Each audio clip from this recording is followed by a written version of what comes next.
Broadcasting from the business capital of the world, this is the Podcast Business News Network.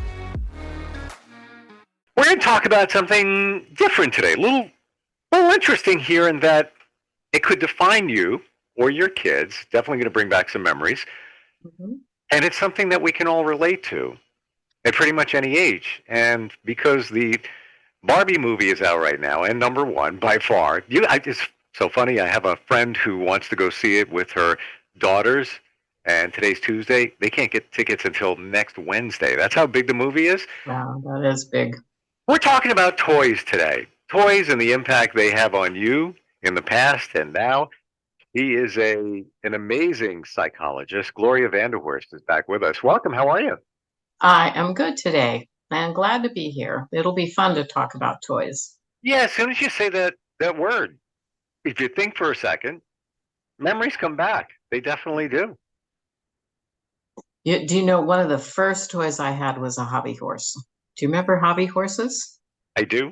It's a stuffed head of a horse on a stick. Yeah. And you would just, ride around, jump around. Yeah, but it seemed real. It did. It was a lot of fun. My favorite toys were probably army men about this big or a cowboy, and they were, just total plastic. But my mom was a single mom. I didn't have a ton of toys. I would make accessories for them so they could do cool stuff. That's great. Maybe it's an outfit or, repel from some right. Right. Use some string in order to help them repel. Yeah, so you'd make your own toys essentially. But aside from that, it's probably a racetrack. Never really played a lot of games. I always got bored. I think it was maybe not creative enough. I don't know. Well, maybe it wasn't. Games are interactive. So if you didn't have siblings, right? I had a ton of siblings, and so games were very popular in our household, from card games to board games, maybe all kinds of games. Yes, I didn't think of it that way. I have a twin sister. However, my kids now are 15, 17 and older. When I would play games with them, only because I think I follow every rule, but when it's regimented in fun, I don't know. It reminds me of a story about my own daughter as a preschooler. I wanted to teach her to be a good sport. So in the course of playing games, lots of times parents will let the kids win just so that the kid will stay interested and have fun and just be silly. But I decided she was always a little proud of herself for winning. So I decided in Candyland, I was going to beat her periodically. And one night I beat her consistently and tried to encourage her to be a good sport. And she raises herself up as tall as she can at 3 years of age, puts her hands on her hips, and she says, "I'm glad I lost. I hope I lose again." I don't know if she learned a lesson or if she's a sore loser. I'm trying to decide. Wow. I'm not sure. Do you think that what we played with toys, as kids, defined us in the future? That's an interesting question, and maybe we could stand in line outside the Barbie movie and ask people, what's their association to Barbie? What did it mean to them? Why are they standing in line to watch this movie? I think toys definitely separate male and female children because we design toys to be sexually separate and different. I think the one exception to that I can think of is the Cabbage Patch Dolls that came out in the 70s. Mm-hmm. Remember those? Yeah, I even think it was the 80s, to be honest. Yeah, it may have been Maybe the early 80s Hmm. that those came out. And they were so neutral that both boys and girls ended up with Cabbage Patch Dolls. Yeah. Yeah. Interesting, though, as I think about it. Did the Cabbage Patch doll come with a birth certificate? And if it Oh, did, I can't remember. and if it did, Uh-huh. what was on the birth certificate? I I mean, don't know. let's do a Google here. Yeah, see if they did. I don't know why. If it's not that, I'm thinking of another toy then, but let's find out. Yeah, so the Cabbage Patch Dolls did tend to kind of lean one way or the other sexually, but not exclusively, not explicitly. So that I Yeah. remember a classroom full of kids bringing in their Cabbage Patch Dolls, and boys and girls were Wow. very proud of their Cabbage Patch Dolls. So they did come with a birth certificate, and I'm trying to Ah, look at here and see what it says. Now, this is just one random one. So funny, it was born on my birthday. Uh, yeah, that's good. it has a deep something signature, and the name on this particular one is Cester, Cester, Harold. Now, I don't know if that means last name first, but Uh-huh. that would indicate what? That it is. That's more of a masculine name to me. And here's another one. Frank Mark is the name on the Cabbage Patch birth certificate. Uh-huh. This is so random. Um, and yeah, and here's another one, an adoption certificate. So I guess if you wanted to adopt, meaning Ah, from a friend or something, I don't know. all It, right. They were really advanced. I guess we never even thought of that. Yeah, so those are just randomly a few here I found, but seems like they had gender associated names. Yep, sounds that way. And kind of slightly different clothing as I recall, but the shape of them was so similar, and just a little bit of clothing would discern whether they were one sex or the other sex. So I But the thing that I was really impressed with is that I remember that boys had Cabbage Patch Dolls, the same as girls had Cabbage Patch Dolls. There wasn't this dichotomy between, I right. get a G.I. Joe and you get a Barbie. Uh, Hmm. it was, we both get Cabbage Patch Dolls and they look pretty much alike. So that being said, um, I was at a gathering a couple of weeks ago, and there was a discussion because, and the parents are friends of friends, and Mm-hmm. their child is a boy and is playing with dolls, like that's Right. joy. Uh-huh. Mm-hmm. Uh, I don't know how deeper, it gets into the, situation, but they were kind of talking about it and wondering how they should deal with it. It's fairly recent. What are your thoughts on that? I think they should leave the boy alone to play with whatever he wants to play with, Okay. really. And we do get nervous, we get anxious if a boy wants to walk around in mom's high heel shoes, right? Or try on one of her scarves. Sure. Hmm.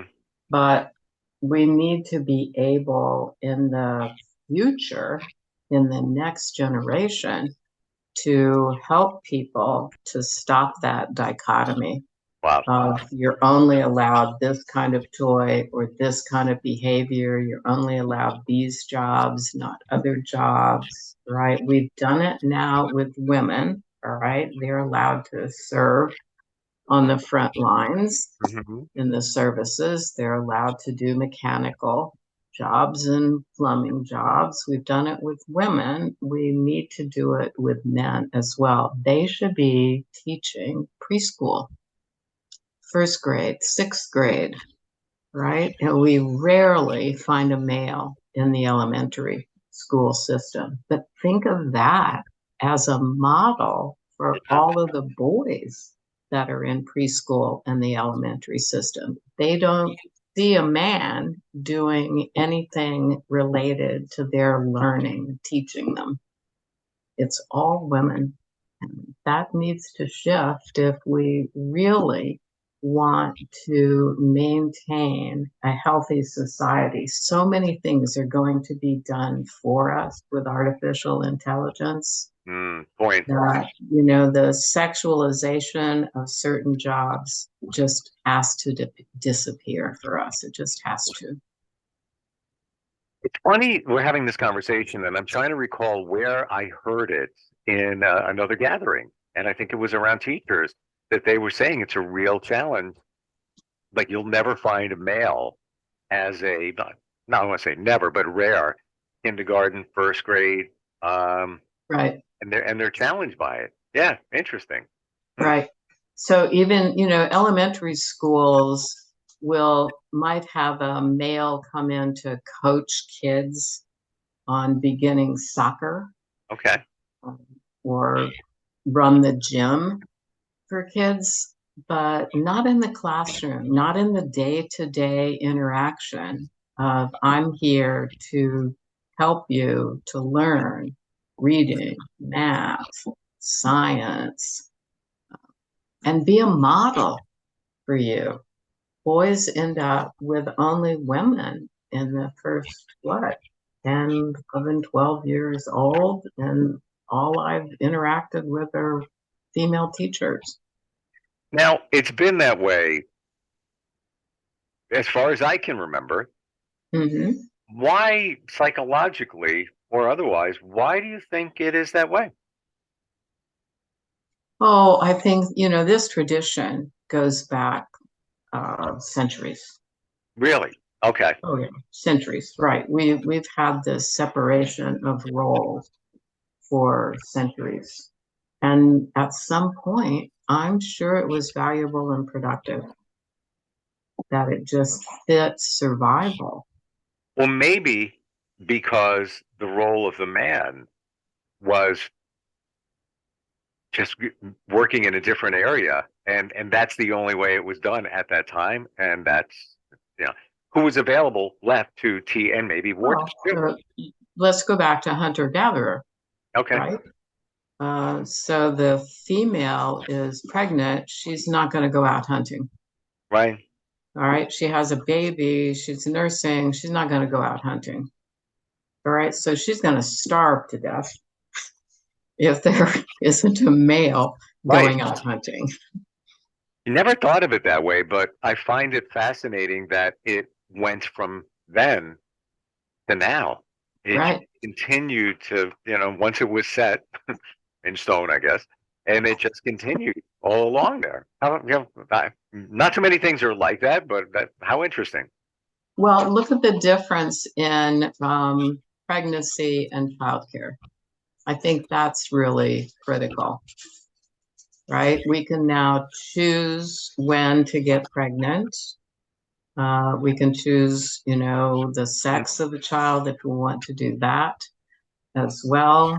And we have all kinds of support services for the infant once the infant is born. It's no longer just the responsibility of the man and the woman to take care of or provide for that child. We have tons of other services that free the female to be back in the workforce fairly quickly, and also enable the male to maintain his presence in the workforce as well. So our culture has provided other options and lots of flexibility. When it comes to selecting a toy, let's say it's your kid, let's say somebody else's grandchild, whatever it might be, are there thoughts that you have in terms of picking something out? Well, yes, right, in the sense that, being creative, I want something that's flexible, that the child can use to be creative, that they can challenge their imagination and that can challenge their dexterity as well. So, the fascinating thing, the reason I think Legos are so popular is that you can end up building anything you want. They come in kits, right? Where you're supposed to build the Titanic or a castle. But after you've built the Titanic or the castle and you take it apart, Yep. you have 1,000 Legos in a plastic bin, And right? it's You endless. can make anything you want. Right. And it's all fun until you step on one. Right. It happens all the time. But yeah, and there's so much. Again, almost endless what you can do, even in terms of the accessories and things that it comes with, or you can buy, a kit to add to your kit. The motor, Right. the motor version, the car version, and then take that engine and then do whatever you want. So yeah, that's interesting. And Legos encourage imagination. Not to say They that do. don't, but They do. yeah. Right. Art materials. Every household should have a really good collection of art materials. It's one of the reasons that also Play-Doh is so popular, Yeah. because you can create anything with it. You can stretch it out, you can block it up, you can mix it in colors. Things that challenge a child to use their own imagination are the things that you want to focus on, particularly if you're the person who's kind of outside the family bringing a gift to that child for a birthday or a holiday. You want to try to focus on things that are going to challenge their creativity, make them think. Is it a bad thing to consider buying a child some kind of electronic connected device? Well, those are incredibly popular, Sure. right? And we even start them in utero, right? We have these earphones to be put on mom's belly so that you can play Bach or Beethoven or jazz or anything you want for the infant in utero. And there's no going backwards in terms of devices that are electronic for kids. We're way past that. So it isn't whether they should. It is really, how do I monitor that? And how do I help the child use those devices responsibly? Because they are addictive. Without a doubt.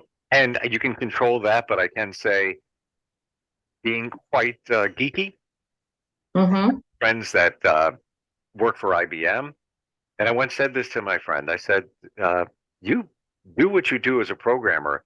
What would you suggest to put on your phone to monitor or block certain content? Mm-hmm. And I've used a whole bunch of them. I've had no success, issues going back to tech support. How come it does that? Does that? Just doesn't work. And my friend who works for IBM, higher level, says to me, yeah, you know what you got to do? I'm like, what? He's like, talk to your kids. That was it. He goes, nothing will prevent them from getting where they want to go. They're going Right. to figure it out. Or cell phone companies, especially Apple, don't like you messing with what they have. So Mm-hmm. they don't make it easy for the third party or other companies that have these filters and blocks to do an effective job. So yeah, you're right. It can't be fully monitored. But that being said, if you're going to pick out a toy, did you try and gravitate away from something electronic to encourage different type of creativity or stimulation? I would definitely encourage that, because the electronic is always going to be there. Everybody has a collection of electronics in their house. We're Sure. not going to change that. But I would encourage people, if you're actually bringing something to a child, to think about challenging their intellect, to think about challenging their creativity, to expose them the things that they're not going to find on their electronic device. And I think we always want to feel like our kid is on the cutting edge because that's going to help their education and growth and learning and all of that. But life isn't just electronic. We still, to the day, when you sit down to eat, you grab a knife, a fork, and a spoon. So far, we haven't injected it into you. Right. But it's still, there's motor skills involved. There's just basic stuff going on there that always was. So yeah, why not get the child something that's not electronic? And sometimes there's some pushback, but you know what? If you think about what they like, maybe you'll come up with something that works, that's not digital. Right. And hopefully, when you sit down to the table, your cell phones are some other place. Mm-hmm. They're not on the table next to you. And there's opportunity for conversation and laughter and just enjoying each other. We have so little time for that to happen in modern families. Modern families are programmed to be busy almost constantly. Many modern families really don't ever sit down to dinner anymore, which is shocking on one level, and it misses a golden opportunity for emotional growth and social development. And probably the only time they connect is maybe on a weekend or during a vacation, like truly connect. Right. Hmm. Yeah, we need to invest more time in spending time with our children. Yeah. And that's what's going to pay off. What you said before about the communication, I remember now when I was a little bit older, probably 11 or so, one of my favorite toys was a walkie-talkie. Oh, yeah. And then you were able to talk with somebody else, your friend or whatever. But then sometimes, other kids in the neighborhood had it and you were on the same frequency. Right. You'd hear them. And then when I was probably, I don't know, 14, somewhere around there, CB radio became popular. Mm-hmm. So now you could talk to anybody. Yeah, anybody, right. Region. All over the world. Well, not on CB radio. That was local. You're talking ham radio. A ham radio you could do, right. And you could, as a kid, have, I believe in some of the licenses, ham radio license, but you have to take a test and, but CB radio, no, you just mail away, get a license, and then you were on the air. But you would talk to people in your neighborhood because everybody was doing it at the time. So it'd be like, yeah, where do you live? And then you didn't want to give out your address. So, at the corner, not far from Elm. Okay, great. And usually it was people your age. Of course, it was all ages on there. But that, I guess, was almost like social media where there was dialogue, connection, and to a degree, some of the same problems that you have on social media today with teenagers where there's confrontation, there's nastiness, there's, could be bullying, even on back teasing and bullying, right. It was all there. It was all there. So there were some parallels, it's just not the visual. And stuff. Well, another difference too is that you guys were at least talking with each other. There's a point. If you look at two teenagers today, they can be sitting next to each other, each one of them on their phone, and they're texting each other. Yeah. Which is just mind-boggling. My daughter texts me from her room. Yeah. So you work with anybody of any age, pretty much, and whether it's children, adolescents, adults, even seniors. We talked last week about seniors nowadays, and offer so much insight. Your website is your name, right, Gloria? It is. It's www.drvanderhorst.com.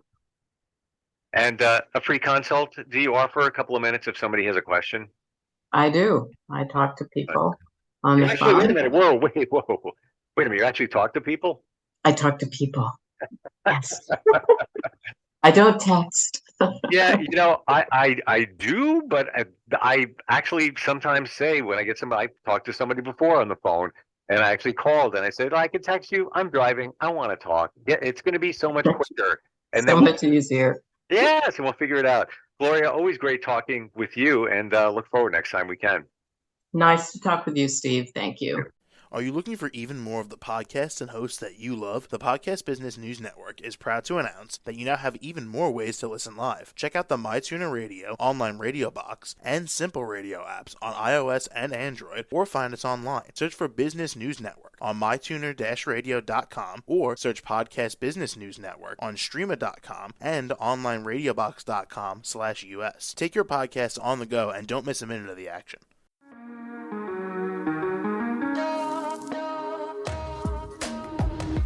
Broadcasting from the business capital of the world, this is the Podcast Business News Network. For nearly 2,000 severely injured veterans, everyday life has become filled with barriers. Day-to-day simple tasks can become pretty daunting. I have to carry my chair up 2 flights of steps or have somebody do it for me. What scares me the most is just the falling. When I'm struggling with my house, I think, to have that one great barrier just knocked down, it's crucial. Home for Our Troops is a wonderful nonprofit that builds a mortgage-free, fully adaptive, handicap-accessible house. And there's no catch. It'll be our very first home that we've ever owned. This is a game changer. This is where your life begins again. We need you to join us in completing this important mission. Please visit hfotusa.org and help build homes and rebuild lives. Because of you, everything's going to be okay.